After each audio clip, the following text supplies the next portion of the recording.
Hello, hello, and welcome to another episode of the MotUS Edge, where we talk about leadership, motivation, and all things cheer and dance business. I am Stacy Rowe, here today with my favorite co-host, Casey Jones, and our guest is author Becky Acra.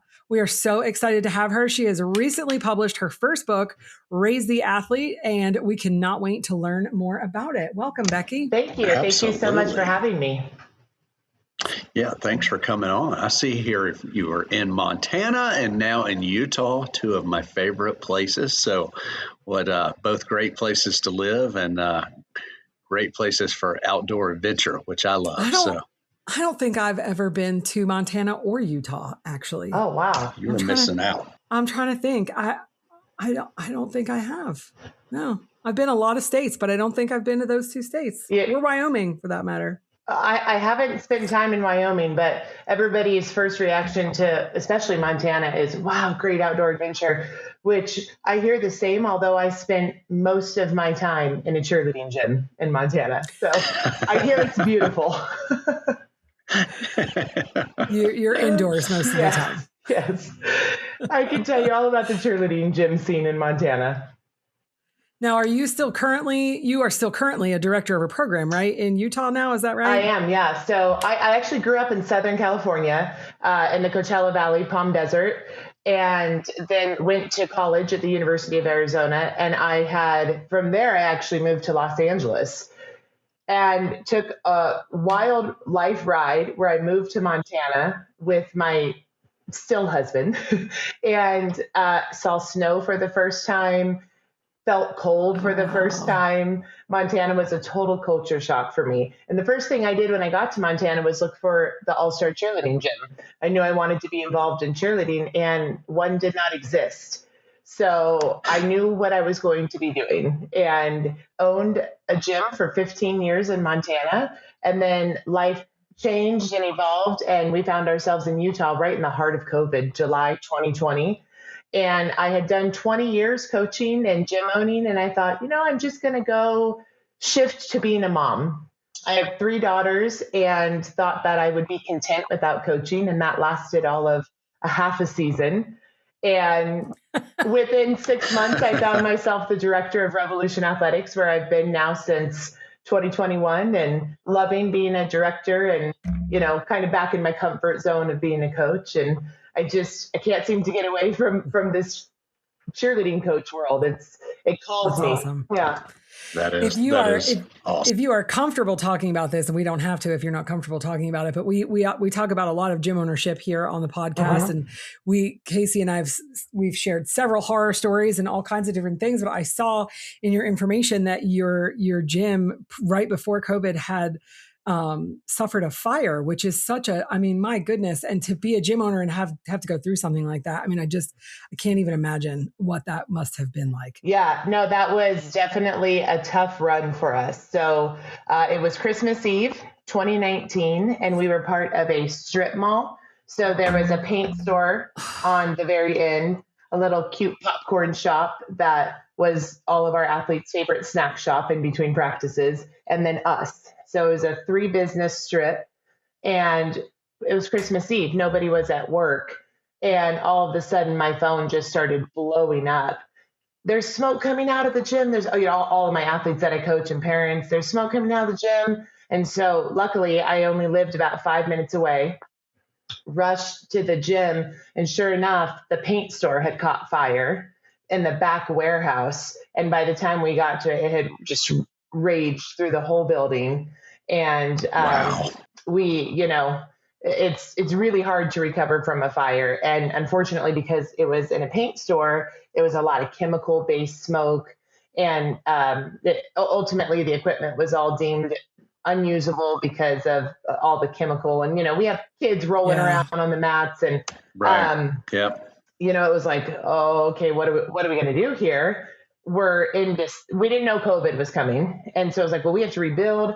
So we went and rented some space from a local gymnastics center. That was amazing and gave us any time that they could to keep our teams going and practices going. And so, we kind of muddled through and hobbled through, made it to our first competition that season. I mean, typically we would have been competing much earlier, but we were recovering from this fire. actually made it to a competition in March, which we were like, that is a win this season. We've survived a fire. We actually got out on the competition floor, and COVID hit literally like the week after that first competition. And, you know, I cannot even imagine. Yeah. I truly cannot even imagine. Life kind of has a way fire, one competition, and then basically season. Yep. Season's done. Yeah. And, you know, as business insurances tend to do, we were kind of wrapped in this insurance gridlock between the three businesses of, okay, who's going to cover all this cost and expense? I didn't have a building. We were shut down because of COVID. And my husband and I looked at each other and said, what do we do? I mean, what do we do here? And he had an opportunity to expand his business into Utah. And our daughters were at an age where if we were going to move, we needed to move. You know, we didn't want to move them in the middle of high school. Our youngest was only going into second grade. Our middle was going into fourth grade, but our oldest was starting junior high. So we felt like if we were going to move, now was going to be the time. And in July, we said, okay, let's do this. We're going to make this move. And we took a leap of faith and sold our home and found ourselves in Utah. And since then, a gym has reopened in Great Falls where I was, which is, you know, wonderful for all of the cheerleaders who are still chasing that competitive cheerleading dream. And I get to see those kids throughout the season, which is fun. I mean, a lot of them have aged out now. It's been a minute, but yeah, it was devastating to say the least. However, I can't even imagine. I mean, I don't think that word does it justice. No, right. No. That's a lot. It was a lot. I'm a firm believer that things happen for a reason. And we moved here in July, and in February, my oldest daughter was diagnosed with type 1 diabetes. And I knew nothing about it. This was like the third blow. I was like, all right, life, I get it. Right. Don't get too comfy. I get it. However, had we still been in Montana, I think we would have ended up being probably life flighted to Primary Children's here in Utah anyway. And it was such a blessing that we were 5 minutes when she got sick. Because I think ultimately it possibly saved her life being where we were. And I remember sitting in the hospital with her once we discovered why she was so sick, going, this is why we're here. This is why we had to go through all that. Because I never would have stepped away from that gym. It was my heart and soul. And I kind of felt like we needed to get pushed here to be in a place where we could meet her medical needs. That's what I tell myself anyway, to be okay with all of it. No, I think I think you're exactly right. I certainly believe in divine intervention, you know, and that's a thing of COVID as a whole, you know, right, wrong, or indifferent gave many of us pause to, you know, decide that next direction where we're going. And it, like you said, it could have worked out to, you know, in my case is, all right, hey, we're going to trudge on. We're going to keep going. Let's get ready for the next decade. Yeah. But man, you had several things. Yeah. But that's not cool circumstances, but cool how you then flipped a switch on that to, you know, hey, look what God's doing in our lives and gave us this opportunity to be here and be in the right spot for your daughter. So. And good for you. You're on the podcast today. You've got a beautiful smile on your face. You've survived all of those things. I mean, my goodness gracious. Like I can't even imagine. You know, I'm sure you're like, the hits just keep on coming. I can't take any more. Yeah. You know, so I was just in Montana with my oldest daughter the last 2 days. We were doing a clinic at one of the gyms there. And I went back to Great Falls for the first time since we had left 6 years ago. And I drove by the gym that has since been rebuilt since the fire. And it's now a thriving gymnastics studio. And it was really neat to look in the windows and see all the life in that building that kind of went lifeless the last time I saw it.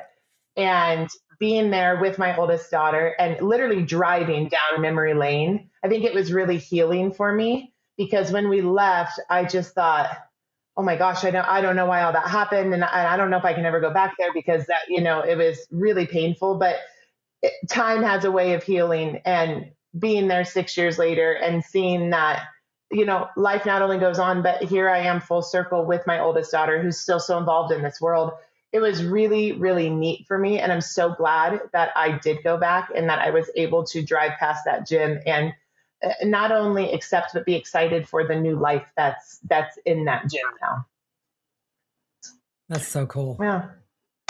Absolutely. Really. That's awesome. And now you're an author. So what made you want to write a book? Yeah, well, I always joke and say it's not because I had a bunch of time on my hands, and it's not necessarily because I thought I've always wanted to write this book. So I found myself in a really interesting situation this last competitive season. I had my gym before I had my daughters. I say my gym was my first baby, and then I had 3 daughters who were born into this world. And I was lucky enough to get to coach my oldest daughter from the time when she first started as a tiny, she was 2. They didn't have to be the ripe old age of 3 to compete when she first started. And I was her coach all the way up until her senior year. And she came to me after her junior year of high school. And she said, "Mom, I really want to try the Division I world. I love you, but I feel like I need to expand my wings. I feel like I need to try a different gym. I feel like I need to be coached by different people." And it totally took me off guard. I didn't expect it at all. And I thought I kind of always knew she might be interested in the D1 world, but it's not what it hadn't been our world. And so I thought, maybe after she ages out, she'll do an open team or try to go do something like that. But, as our kids tend to do, she surprised me. And I felt like I had to support that for her. And we really shook up the cheer world and the cheer talk when the director of the gym's daughter left to go to another gym. It was like, wait, what is happening? My oldest daughter's gone. My other 2 are still here. Everybody thought, well, so are you leaving? I'm like, no, this is her journey. She's doing her thing. I'm doing my thing, And I found myself on these long plane rides to competitions that the gym I work at, we weren't competing, but her gym was competing at them. We went to NCA, we went to cheer sport. And so we had these big, long flights. And as teenagers tend to do, she passed out and fell asleep on the flight. And I just found myself kind of in this therapeutic world of writing. Here I am in a sports mom role. I've never been here. I've only been a coach. What kind of parent do I want to be for her? What kind of parent do I want to be for the coaches who are coaching her? Recognizing that that's also not an easy thing to do, right? This director's daughter walks into the gym and it's like, oh, we're coaching Becky's daughter. Why is she here? That's a hard spot to be, to coach another coach's kid. And just what I thought was going to be just therapeutic journaling started kind of outlining into what I thought could possibly be a book and a support system for other parents. I've been in this world coaching, just started my 27th season. I feel like I've had every interaction with parents possible. And I've really tried as I've gotten... Careful saying that now. You get a new one today. You better knock on some wood. I literally just smirked as she said it. I was like, knock on some wood. Oh, no, okay. All right. That's the next episode. I'm going to come back and say, oh, remember when I said that? Boy, was I wrong. But as I've gotten older, more mature, a parent myself, I feel like I've really changed the way I want to interact with parents, the way that I want my relationship to feel and sound like with parents. And I was on the flight to Nashville. We were going to One Up, and I emailed my husband and said, I think I might have written a book. And he wrote back like, ... What the heck are you talking about? I'm not an author, right? And I said, no, I've been working on this silently. I hadn't even told him for this whole competitive season. And I think I might have written a book. I'm going to send it to you. Please tell me if this is garbage and needs to stay a secret, because the last thing I want to do is put something out that is absolutely, so off base, not helpful at all. And I heard back from him about 45 minutes later. It was just an outline at that time. And he said, I actually think you have something here.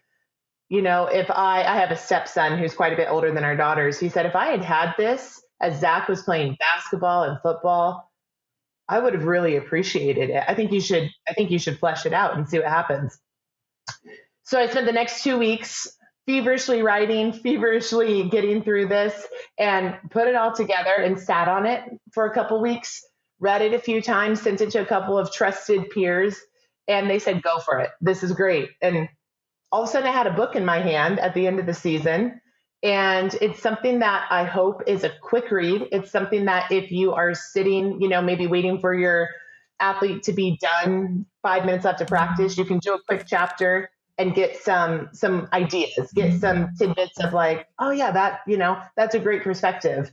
I feel like I'm in a unique role where I've been a gym owner, a coach, an athlete, a parent, now a parent of somebody who's out of the sport and moving on to the college level. And so I wanted to share that and hopefully help make it a positive experience for the sports parent as well. It's hard being a sports parent in general is hard. And there's not a ton of support out there for the parents who really want to enjoy the ride with their athlete.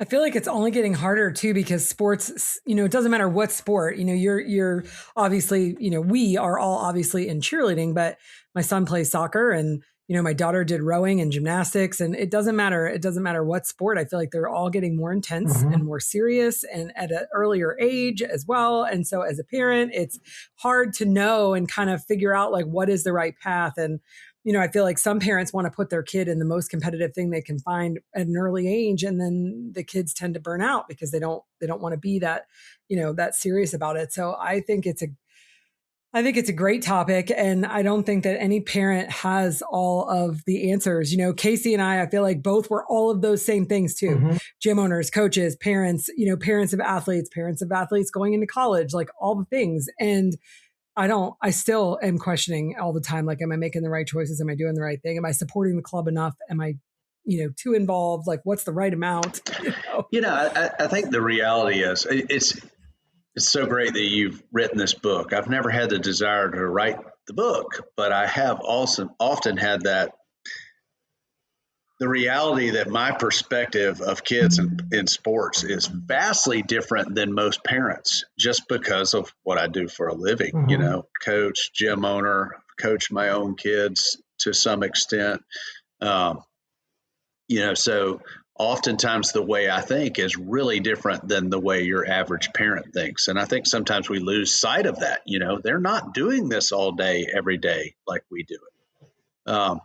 So awesome that you were able to, put pen to paper and document that, because I think that is something that can help, and like I said, even in my own household, because my wife early on was involved with the gym, but then, over a period, we have 5 kids. So, she became more involved with that. And even outside of the sport of cheer, when the boys would play football or baseball, my perspective would often be very different than hers, based off the experience that I had of dealing with kids and parents, for multiple decades. So I think it is a great perspective and something that needs to be shared.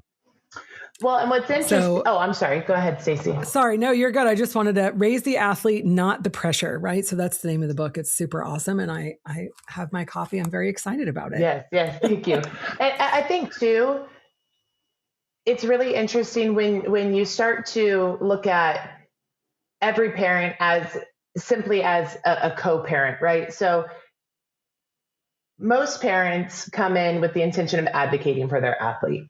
And so I try to remember that regardless of how potentially heated the conversation may be, right? Because we as gym owners and coaches have to make decisions that parents sometimes don't agree with. Sometimes they don't like. But I've really found that when I come to the table with the intent to understand and trying to remember that this is a parent advocating for their athlete, this is a parent who has trusted us with their most prized possession, we sometimes still don't give them the answer that they want, but I do feel like it sort of settles the energy in the room a little bit. It at least keeps things in perspective. And I became better at that once my daughter left and I had to go into just being the parent role. And then my middle daughter also plays basketball. She's a cheerleader basketball player. And I don't coach basketball. I sit in the stands and I cheer her on. And my role is very different as she plays that sport than when I'm coaching her in the gym. And so being able to have those different perspectives, Casey, I think you're absolutely right. It gives us really like this, if we zoom out, it gives us a larger lens to be able to look at these things through as our own kids do branch out and as they are coached by other people. That, and I think it's so important to remember a couple of things I take from that. It is important that we give our time and that we communicate with parents because, as you said, this is their most prized possession, is their children. Mm-hmm. And that's what we would expect. And they want to communicate about that. But, then looking at the overall picture, and 4 of my kids are older and out of the house and out of sport now. And that is ultimately where 99.9% of athletes land is out of the sport and in life. Very few are going to make it to the professional levels where they're getting paid for whatever it is that they're doing. So some of these things that seem, when I'm pacing the sideline at the 10-year-old football game on a Saturday morning, it's not going to matter when he's 30. Sick to my stomach on, is he going to play well? And what's he thinking? And what are the other parents thinking? All that stuff. And then the reality is now that same kid is 26 years old. And the last thing on his mind is that football game. But yeah, exactly. Exactly. It's so true. I feel like we get so wound up in the moment. All parents do, to some degree. And I think for me, and I've always felt this way, and I feel like I agree, first of all, with everything that you guys have said. And it's important to give the parents that time. And I don't think that I don't mean to say it this way because there's tons of coaches out there that don't have kids, but I will say, I'll frame it this way. I understood that much better once I became a parent and understood the importance of that and how they felt about their kids and why they were, reacting or acting the way that they were sometimes, or advocating for their athlete, but I think the one thing that I've always really tried to express to any of the parents and athletes when I was coaching was, sports should be a safe place for the athlete to learn to advocate for themselves. That is really one of the most important things that kids can get out of sports, is that they have hopefully an adult person in their life, their coach, that does care about them, that is going to help them in ways that their parent may not be able to help them because they're the parent. Do you know what I mean? And so I've always tried to help the parents understand that, like, you want to advocate because, your athlete isn't happy or they didn't get something that they want. And so, of course, as a parent, you want to step in and you want to fix that. You want to solve that problem.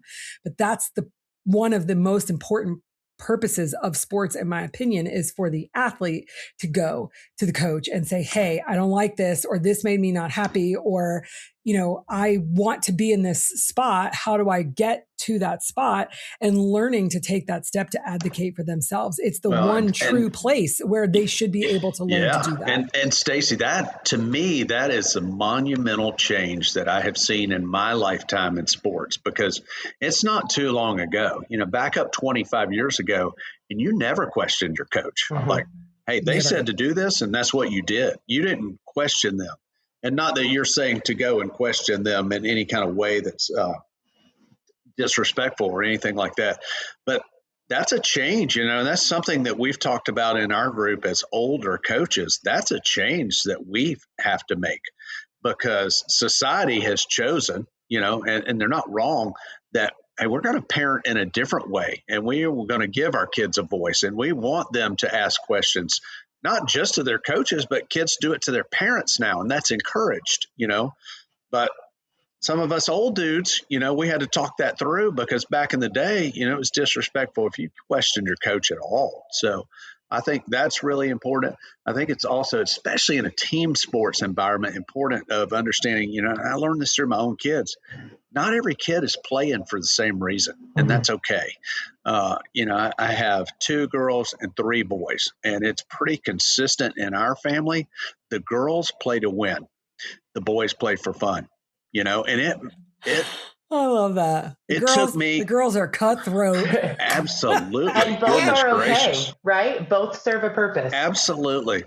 It took me a long time to learn that, because I used to get really frustrated with my boys. I mean, so much so I remember my oldest son, there was a little family intervention on me about 7th grade for him, because Yeah, he was in 7th grade, and I'm trying to make the decision, is he going to play in the NFL or the MLB? Like, where's he going, And the reality was neither.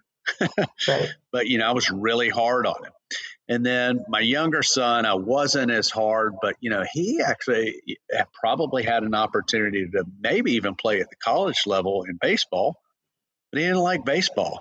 And his senior year, that's when I kind of had this breakthrough moment for him and me. He got invited to play club volleyball at school. And it was just kind of put together. It didn't seem super organized. It was a new thing at our school. And this kid fell in love with volleyball, and none of us knew anything about volleyball, but we go to the volleyball games, and I had a blast because I didn't know what was going on.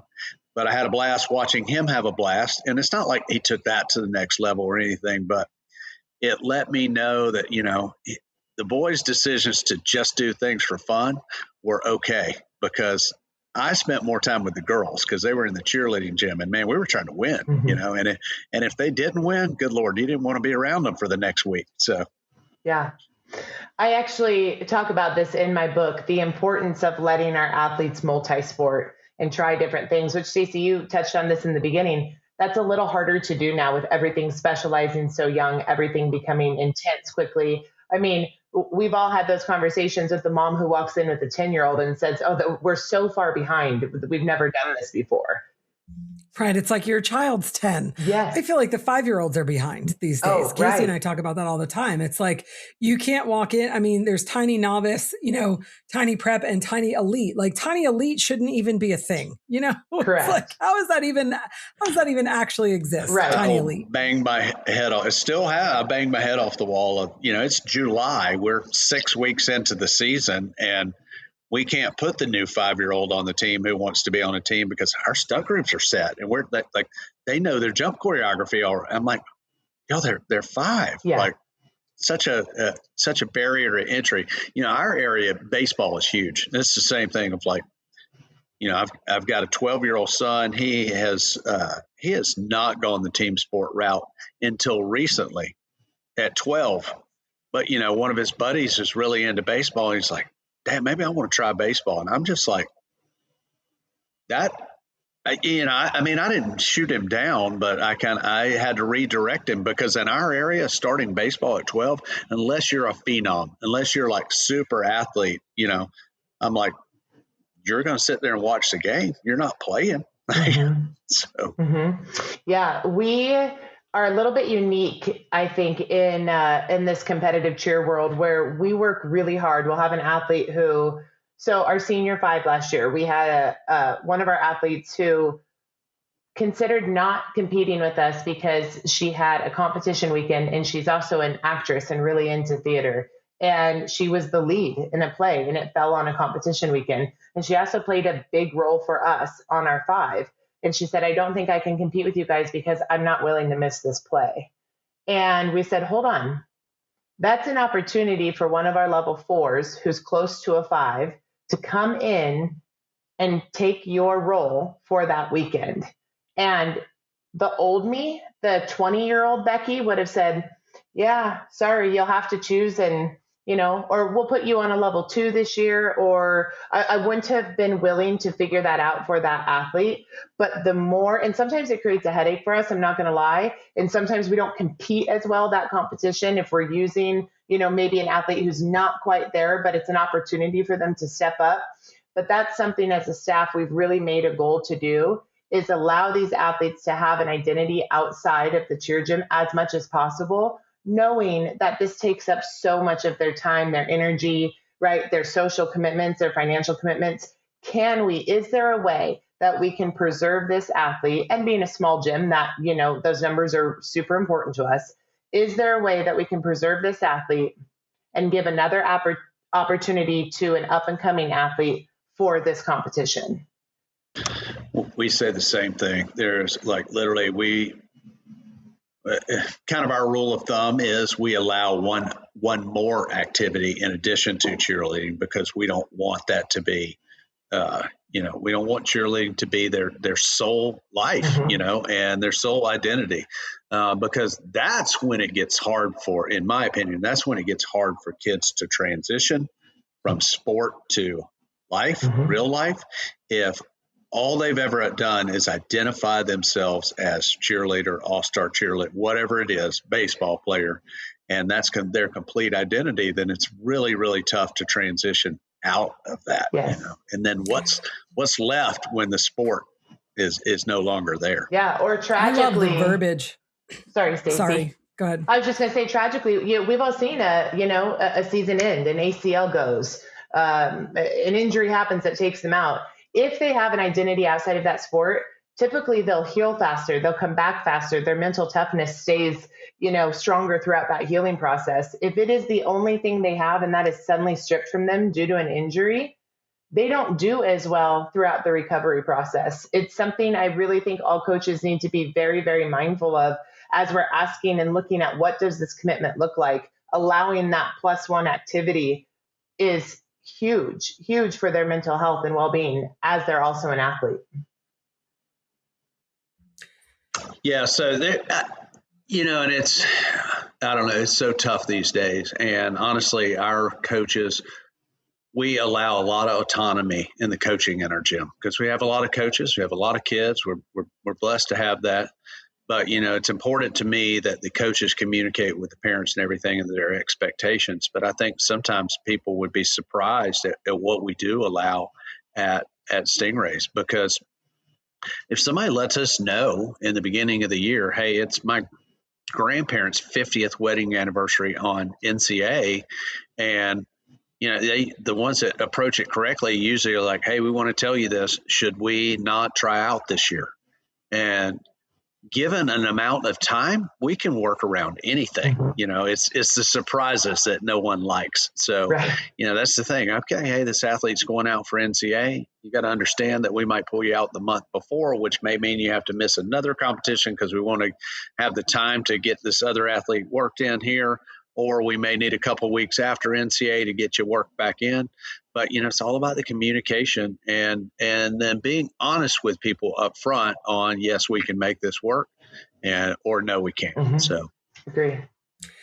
And I just was going to say, I love the verbiage that you use too, because I don't know that I've really ever heard anybody express it that way. But, having somebody fill in is an opportunity for them to, try a harder level or experience a different position or whatever the case may be. And, that is also a beautiful thing. And I think that coaches, when you frame it up that way too, it's like, it's not that you're, yes, you are missing this athlete, but we're also giving another athlete an opportunity. And I think when you change your mentality to that, it makes it a little easier to like, hey, we're giving an opportunity to someone, and maybe they succeed, maybe they don't succeed, but that is kind of the whole point, right? Is to give them those opportunities, put them in those situations, see how they handle it, see how they do. And I think that's a great way for coaches to look at it, as an opportunity. And I don't think that most do. I feel like, Casey, you would agree, probably. Yeah. I've been pleasantly surprised more times than I haven't of what our kids are capable of.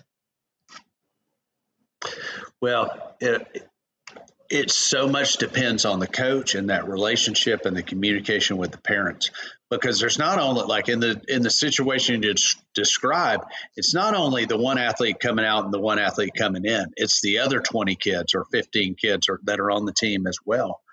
Because if they're not bought into that process, it doesn't matter what you think as a coach or what those two kids think. It's imperative that you get everybody involved in it. One of our coaches does something that I think is really unique, and he stole this from a football team, but even a college D1 football team was doing this. Their coach, once a week, once a month, some timeline like that, is basically has a parent Zoom, and all the athletes' parents get on the Zoom, and he goes over what they're working on and is blatant on the details of it. Hey, Sally got on the team. She was throwing double full. She's no longer throwing a double full. We need to get that double full because we need these numbers. and goes through and describes exactly what the team is dealing with as a whole, so that all the parents and everybody knows, and it's open forum and they can ask questions and all that.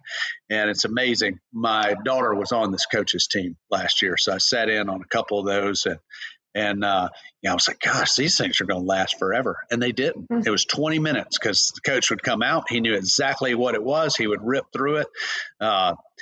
Nobody felt like their kid was being called out, or if they did, they didn't say anything. But that's the thing. He'd go through, what 15 athletes needed to work on, not necessarily one. But point being, just the open communication for the entire team, and I think that's a way that you can get buy-in, and their parents as well. So, it was the team and the parents were involved in that. So, and just knowing where you stand as an athlete, right? So much of frustration, I think, comes from feeling that lack of communication. I don't know. Coach hasn't said anything. And parents say, well, have you asked? Well, no, because maybe I'm shy and, I don't have that confidence yet. And so what that coach is doing, I think, is really smart in the aspect of, here's where you stand. It's not emotional, it's factual.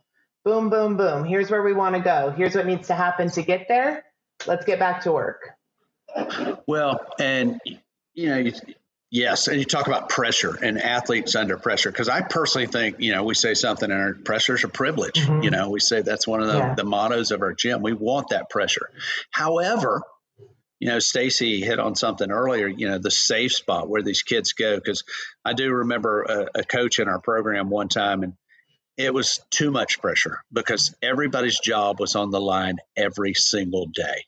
And I was like, man, people do not function well. If I'm coming in, and he was a director, so it was true with the coaches, with the kids, with whatever. And it's like, if I come in and I have a bad day, then I could lose my job that day, and that doesn't put kids in a good situation either. No. I think it's really important for kids to have a tryout every year, and they feel that pressure. They've got to perform their skills. They've got to do that. But like I said, then they've got to, in my opinion, athletes have to be able to get into a rhythm. Mm-hmm. And absolutely. We all have bad days. Right. They need to be able to feel safe as well, too. Yep. It's got to be a safe space to grow. If I got fired every time I had a bad day, goodness gracious, I'd be on job 10 million. Correct. Exactly. Yeah, exactly. For sure. Well, Becky, tell us where people can find your book. It's linked in all of my social media accounts. So I don't know if those will be shared, but at Coach Becky Acra is my personal social media account. And then We Are CBX Co. is the umbrella for all of this athlete mental performance, cheerleading, coaching, and consulting that I've started doing. And then Amazon, it's on Amazon, and website is almost up and running, but I'm not going to put it out there yet because that will guarantee it's not ready for another year. And you said We Are CBX Pro? Co. Co. Yes. CO. Got it. Okay. Yes. And we'll put all that in the show notes as well. Thank you. So people can find it. Yeah. Awesome. Yeah. I look forward to reading that. So yes. Well, thank you. I look forward to any honest feedback. I am proud to be on this podcast today with two authors. So I know it. I know. Yes, I've written a book or two. You see now, Coach Becky, you're going to have the bug and you're going to keep publishing books. That's what happens. Yes. Well, I am a follower of yours, Stacy, on social media, so I did know that. Yep, great books. I've even gotten my family into. Well, I say my oldest daughter and I are avid readers, but my wife was not so much of an avid reader until we got her, reading Stacy's books, and now she's kind of gotten the bug and reads a lot. That's what makes me most excited when I have people reach out that are like, I don't read, or I don't like reading, or I've never really gotten into reading, but because it was my book or something like that, they read it and they were like, man, it was so much fun. I loved it. I had Casey's wife obviously was one of those. And then a really good college friend of mine reached out and she was like, I haven't read a book since college. And I've read all of your books, which if you follow me, I write fiction, I write novels, and that's where I prefer to be actually. So I did do the Pioneers of All-Star Cheer. I haven't actually written anything since. It totally wore me out. It was great. I'm glad that I did it, but I prefer to live in the land of fiction and pretend. Yes. Well, what a compliment that you're getting these non-readers hooked on reading. That's amazing. Yeah, that's super fun. That's my favorite. Cool. Like those are my favorite reach outs when people say that to me. I'm like, oh, that's great. Cause I think it's awesome that, the book inspires people to just get into reading, and that may, not all the time, but some of them are like, I'm going to go read more books now. And I just think that's really cool. Yeah. It's a little bit of a lost art. I feel like my daughters, I don't know that they've ever read a book that they haven't had to read for school. And I can remember growing up loving reading. Same with my kids. I buy them books every year still to this day. They're 17 and 19. Every day or every year for Easter, they get a book, and for Christmas, they get a book. And I try to find books of different things that I think they might enjoy. I got my daughter to read 2 books in the last couple years. And my son, he just laughs at me. He's like, yeah, that's fine, Mom. I'm not going to pick that up at all. I was not a reader as a kid. I mean, I would have told you that I hated it. And then, probably late 20s. I picked up something. I can't even tell you what it was. I picked up something and, it took me out of my head into a different space. And I mostly enjoy, reading fiction. So, it took me somewhere else. And then I was off and running and have always been a reader since then. So, yeah, that's amazing.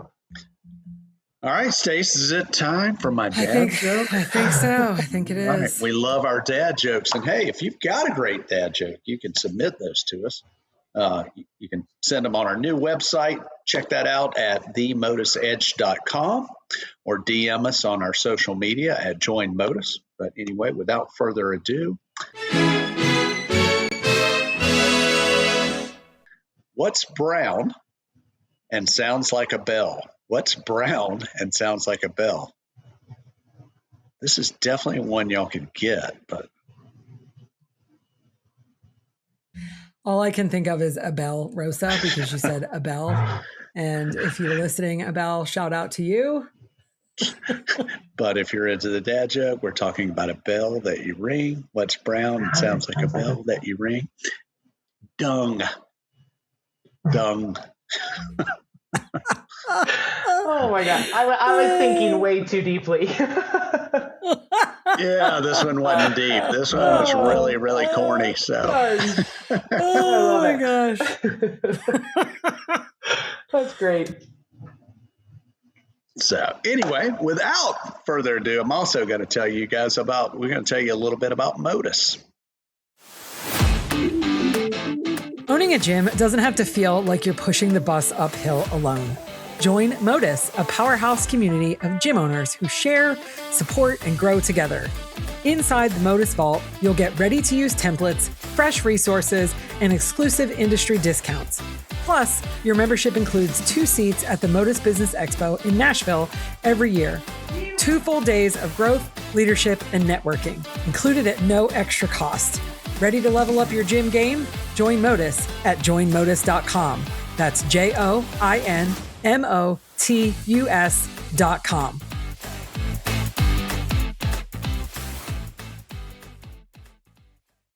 And Stacy, I know you're excited because at our ModUS conference this year, you can tell everybody about the Novas. Yeah, so I don't know if you've been following along, Becky, but we launched the Cheer and Dance Novas. We are so excited. Nominations are over at the moment, but we will be collecting, we'll be releasing all the nominees and the votes coming up soon. But we had such a good time at the Pioneers book launch last year. And so many people were just like, man, this was so great, and I feel like you can appreciate this. You've been around a while. It's been a long time since we just got together to celebrate All-Star, and I think the coaches and the owners and they deserve a minute to just celebrate all the hard work that they do and the sacrifices that they make. And so that was an unintended happy coincidence, happy accident of the book launch last year. And so many people were like, oh man, we got to do this again. So our team kind of came back from the conference and, we talked about it, and we have been planning for since then to do the Cheer and Dance Novas. And it's so exciting that it's finally launched. It's super awesome. So very much looking forward to that. It's going to be at Aura in Nashville. It's a beautiful venue, and it's going to be awesome. Yeah, really cool spot. Yeah, that was the thing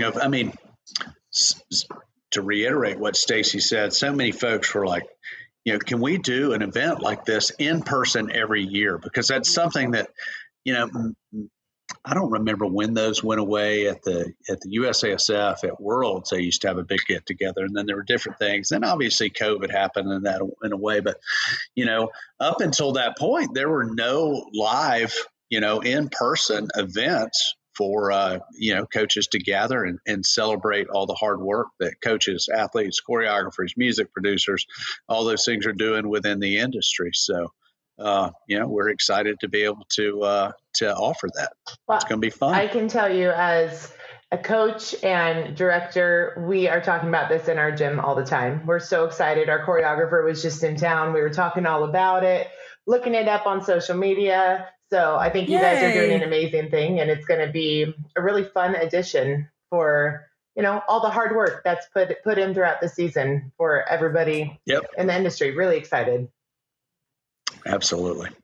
We are super excited. And then the award ceremony is attached to the ModUS Business Expo, which is our favorite time of year. We come together and do 2 days of ModUS Business Expo. And what we love about it is it's for owners and directors. So Becky, you should come. Absolutely. And it is truly just about, anything leadership and ownership driven. So there's no, latest grips or how to throw a basket toss. It's boring stuff like insurance and attorneys and no, but it's about how to be a better leader, how to be a better business owner, and just networking with other gym owners and directors. And it's a really great time. So that is in conjunction with the Novas. So the conference is September 27th through the 29th at the AC Hotel in Nashville, and people can sign up at joinmodus.com.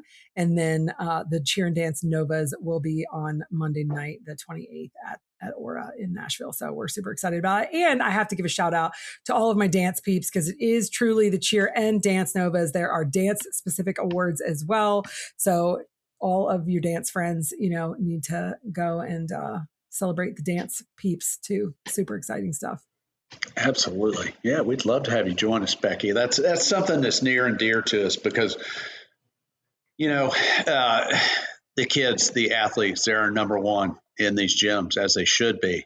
But if you're not doing good business and you can't pay the bills, then ultimately you can't be there for the kids. And those are some of the things that we do our best to help gym owners with, and to make sure that they are able to sustain their businesses and put a couple bucks in their pocket and be profitable, so that they can invest back into the kids for long term. So really, it's a cool thing. Absolutely. I would love to be there. Y'all are doing it right. Sounds amazing. All right. Time for a little rapid fire, Stace? Yeah, I think so. Yes. And I guess it's my turn to do these today, huh? It is. Okay. I'll make sure I slow it down and make it not rapid for you. So that's what I'm good at. I always tease Casey because I'm like, these are supposed to be fast, and he always goes really slow. Stop and talk about it. So, all right. So, do you prefer handwritten notes or typing? Typing. Or typed notes? Type. Mm-hmm.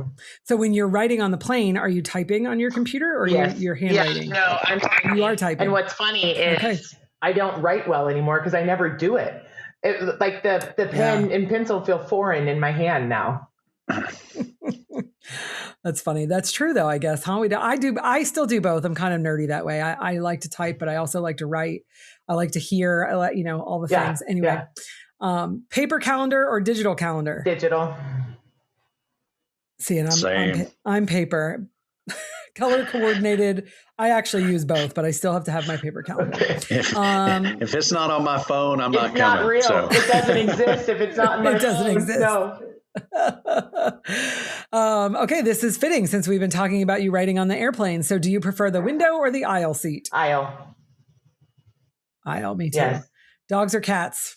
Oh, that's a hard one for me. I like both and I'm allergic to both. Probably dogs. Okay, I am definitely a dog person.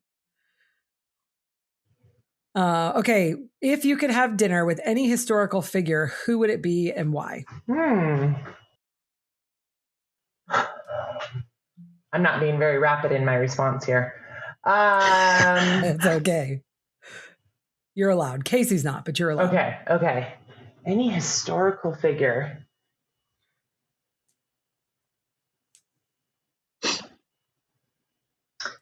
Maybe Amelia Earhart. Wow. Yeah. That's an interesting one. Yeah. So why would you say that? Well, I'm a girl. I don't think we've had that answer before. I'm a girl power girl. I'm all about, women breaking the mold, bucking the trend, shattering the ceiling. And I've always thought that her story was incredibly inspiring. Very cool. I love that. That's interesting. The thing that came to my head there is, my daughter, my oldest daughter, and my youngest daughter are now starting to work with me. And, I don't know that it's something that I've ever thought about, but the interactions that she has as a woman versus the interactions that I have as a man are very different.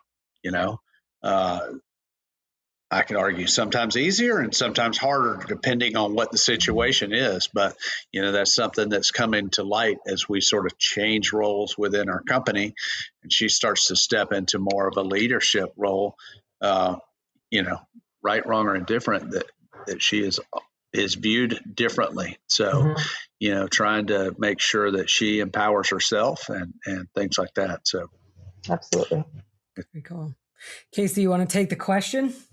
Sure. Let me find it here. Question from our listeners. Jennifer in Texas. My athlete is incredibly talented, but when the pressure is on, they don't perform the way they do in practice. As a coach or parent, how do you help an athlete build confidence without putting even more pressure on them? That's a great question. I actually just talked about this at my parent seminar yesterday. We talk about an iceberg of success, right? So if you think of an iceberg, what you see is at the top and then it's real big at the bottom. And if everything is done correctly with an athlete's confidence, what you see at the top of that iceberg is confidence. But what goes into that is multifaceted at the bottom. So confidence comes from belief in self. So typically when we have an athlete who's short in confidence, they're lacking a little bit of belief in self. Belief comes from preparation. Belief comes from past success. Belief comes from knowing that you did your best when your best was required. Evidence, right? There's so many things that go into belief. And so as a parent, the best thing you can do is help your athlete be in the situations where they can increase their belief. Sometimes as parents, we accidentally step into the coach's role and think we can, raise their belief that way. You just need to do this. You just need to do that. Okay, I set you up for this and that. But ultimately, as parents, our role is to facilitate and get them into opportunities where they can increase that belief. Maybe that's working with a coach, who they work well in private lessons. Maybe that's having a coach sit down and review video with them and say, here are the things that we did really well, so that they're seeing, oh, okay, this is what my coach is looking for. And yes, this is what I'm doing well. So now I'm a little bit stronger believer that I can do that again and repeat that process. I think that the biggest thing that parents need to remember is that as a parent, the best way you can help is to be a parent. And that's hard, especially if you've done the sport yourself, right? That's real hard if you've done the sport yourself. It's like, well, I just used to do this and it always helped me. And it's like, well, that's great, but that was your journey. And now your athlete's on their journey. So how do you help them expand that iceberg below the water? I love that belief in yourself, because that's something that I learned the hard way as a coach. I would be backstage. Hey guys, don't be nervous. Don't do this. Like, it's going to be fine. Like, everything's going to be all right. And I would make them nervous, or, man, I've got to be at the front of the floor. And once again, everybody does it differently. So if you do this, I'm not saying it's wrong, but I would be at the front of the floor, jumping up and down like, oh, the kids need me. They need to see me. And then I'll never forget something. This was not related to coaching. It was related to business side. My accountant told me, you might get hit by a bus one day, so you got to make sure that multiple people can do the jobs. And then that kind of hit me with coaching of like, these kids have to be able to do it, whether I'm there, their parents are there, because that's the reality. If the kids have to believe in themselves, because what if I'm not there? What if I'm sick that day? What if their parents sick that day? So that kind of hit me.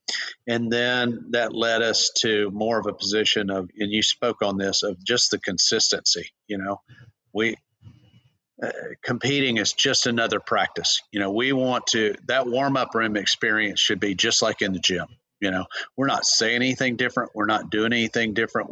There's no expectation that, hey, our adrenaline's going to carry us through.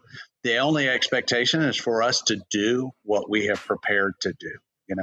And if we're unprepared, that's on us. So 100%. Well, thank you so much for coming on today, Becky. It was great to have you and learn all about your book and you, and just it's been a wonderful chat with you today. Absolutely. Enjoyed talking to you. Yes. Thank you for having me. That was great.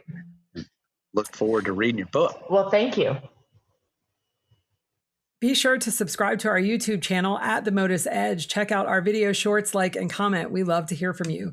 Give us a follow on Instagram, Facebook, and X at Join ModUS, or check us out on TikTok and LinkedIn at the ModUS Edge. Follow our show wherever you listen to your podcast. And if you like what we're doing and you want to hear more, leave us a comment and tell all of your friends. And hey, if you're a gym owner, join the movement and sign up for ModUS today. Thank you so much for listening, and we're excited for you to have the ModUS Edge.